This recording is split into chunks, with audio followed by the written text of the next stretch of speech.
தேர்தல் மோசடி தொடர்பான ராகுல் காந்தியின் குற்றச்சாட்டுகளுக்கு மறுப்பு தெரிவித்துள்ள தேர்தல் ஆணையம், முறைகேடுகள் குறித்து ஆதாரம் இருந்தால் உறுதிமொழி பத்திரத்துடன் புகார் அளிக்க வேண்டும் என்று கூறியுள்ளது.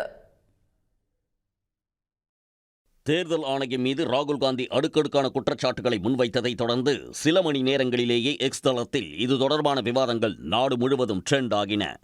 தேர்தல் ஆணையம் ராகுல் காந்தி வாக்கு திருட்டு போன்ற தலைப்புகள் இந்திய அளவில் ட்ரெண்ட் ஆகி வருகின்றன.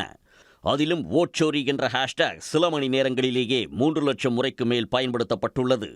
இந்த ஹேஷ்டேக்குகளை பயன்படுத்தி பலரும் தேர்தல் ஆணையத்தை கடுமையாக விமர்சித்து வருகின்றனர். இந்நிலையில் ராகுல் காந்தியின் குற்றச்சாட்டுகளுக்கு மறுப்பு தெரிவித்துள்ள தேர்தல் ஆணையம், அவர் வெளியிட்ட தகவல்கள் அனைத்தும் தவறானவை என்று எக்ஸ் தளத்தில் பதிவிட்டுள்ளது. தாம் கூறியது உண்மை என்று ராகுல் காந்தி நம்பினால் உறுதிமொழி பத்திரத்துடன் அவர் புகார் அளிக்க வேண்டும். அதைத் தொடர்ந்து நடவடிக்கை எடுக்கப்படும் என்று தேர்தல் ஆணையம் தெரிவித்துள்ளது.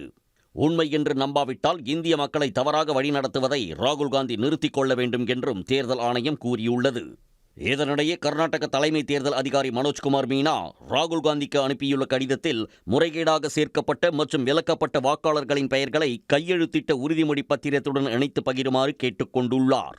இல்லை என்றால் தண்டனைக்குரிய குற்றமாக கருதப்படும் என்றும் அவர் கூறியுள்ளார். உடனுக்குடன் செய்திகளை தெரிந்து கொள்ள சன் நியூஸ் பெல் ஐகானை கிளிக் பண்ணுங்க.